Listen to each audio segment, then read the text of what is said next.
दोस्तों, अगर कहानी का मजा लेना है तो चैनल को सब्सक्राइब करना मत भूलें। मेरी शादी को अभी 2 महीने ही हुए थे। उन 2 महीनों में जब भी मैंने अपने शौहर से कुछ मांगा तो वो हमेशा कहता, भाई से पूछ कर लाता हूँ। हर बात में मेरे शौहर अपने बड़े भाई की इजाज़त लेते थे। मेरा देवर मेरे शौहर से बड़ा था, लेकिन अभी तक इसकी शादी नहीं हुई थी।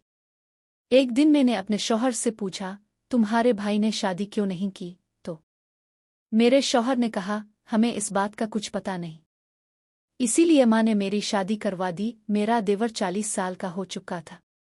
आहिस्ता आहिस्ता मुझे समझ आना शुरू हो गया कि मेरे ससुराल की सारी जायदाद देवर के नाम थी।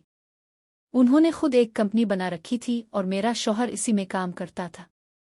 एक दिन मेरी सास मुझसे बोली, तुम घर आ चुकी हो तो अपने देवर को शादी के लिए राजी करो। चंद दिनों तक मैंने देवर को शादी के बारे में समझाने की बहुत कोशिश की, लेकिन वो किसी की बात सुनने को तैयार नहीं था। मैंने कई बार इस से शादी न करने की वजह पूछी, मगर कुछ पता नहीं चल सका। 2 महीने के अंदर ही ससुराल में अच्छी तरह जर्ज बस गई थी। मेरे सर नहीं थे, उनकी जगह देवर घर संभाल रहा था। मेरे देवर मुझ पर कभी किसी बात के लिए रोक टोक नहीं करते थे। एक दिन मेरे देवर को बुखार जुकाम और बुखार इतना ज्यादा हो गया कि उन्हें अस्पताल में दाखिल करवाना पड़ा। मैं रोजाना अपने देवर के लिए खाना बनाकर अस्पताल ले जाती थी। 10 दिन के बाद देवर को अस्पताल से घर ले आए। अस्पताल के चक्कर लगाने से मैं बहुत थक गई थी। घर में नौकरानी भी काम करती थी, लेकिन मेरे देवर को मेरे हाथ का बनाया हुआ खाना ज्यादा पसंद था। देवर बीमार था, इसलिए दफ्तर नहीं जा रहा था। वो सारा दिन घर पर होता और मैं सारा दिन इसकी खिदमत करती। एक दिन दोपहर के वक्त में देवर को सूप पिलाई जा रही थी। देखा कि उनके जिस्म में बहुत दर्द था। वो थोड़ा भी हाथ नहीं उठा पा रहे थे। उन्हें सहारा देने के बाद उनका मुंह अपनी साड़ी के प्लो से साफ किया। जैसे ही मैंने प्लो बनाया, वो मुझे एक अलग ही नज़र से देख रहे थे। देवर की बीमारी के दौरान दिन भर में उनके पास बैठी रहती थी। मेरी देह भाल से देवर इतने मुतासिर हुए कि मुझसे कहने लगे, तुम्हें क्या चाहिए?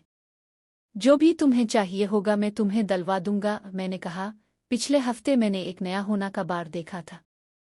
इसे लेने की मेरी बहुत ख्वाहिश थी, लेकिन मेरे शौहर ने पैसों की कमी की वजह है इसे लेने से इनकार कर दिया था।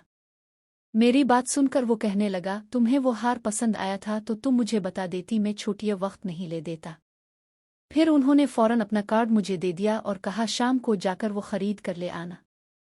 मैं खुशी से झूम अलिफाटे। जब मैं 2 बार वापस आई तो मेरे शौहर हैरान हो गए। कहने लगे, भाई ने मुझे कभी इतनी महंगी शॉपिंग नहीं कराई। मुझे यकीन नहीं आ रहा कि उन्होंने तुम्हें इतनी बड़ी रकम कैसे दे दी। कुछ दिन बाद कंपनी की एक अहम मीटिंग दूसरे शहर में हुई। मेरे देवर ने मेरी शादीशुदा जिंदगी को थोड़ा वक्त मिला, क्योंकि मेरे शौहर अभी सेहतयाब हो रहे थे। वो 4 दिन के लिए शहर से बाहर चले गए थे। सुबह जब मेरा शौहर सफर पर निकला, मैं नहाकर अपने कमरे से बाहर आई। मेरे बाल अभी भी गीले थे। अचानक मेरे देवर ने मुझे आवाज दी। मैं दौड़कर उन से कमरे में पहुंच गई। वो बिस्तर पर लेटे हुए थे और बोले, मुझे भूख लगी है, नाश्ता बना दो। ने फौरन पूछा, तुम्हें कितनी रकम चाहिए? तनी रकम चाहिए। मैंने अपने नाम से रकम मांगी तो उन्होंने बगैर किसी सवाल के चेक दे दिया। फिर अचानक उन्होंने कहा, जब तुम अपने शौहर के साथ होती हो तो मुझे जाता है। कभी कभी लगता है काश तुम मेरे साथ होती। मैं घबरा कर वहां से चली आई।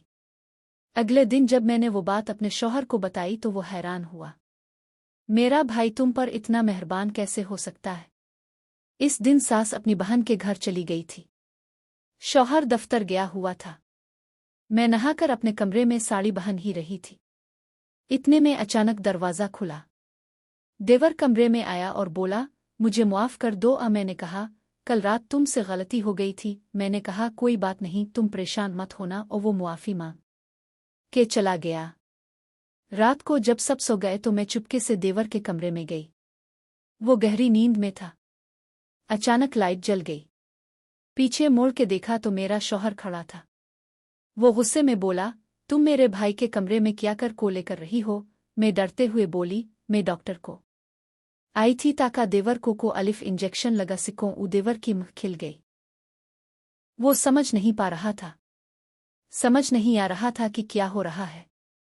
मेरे शौहर ने कहा, अब घर मत करें। मैं आपको कुछ होने नहीं दूंगा, देवर ने समझाया, तुम गलत समझ रहे हो। मुझे तुम्हारी बीवी पर पूरा भरोसा है। फिर उन्होंने अपना राज बताया।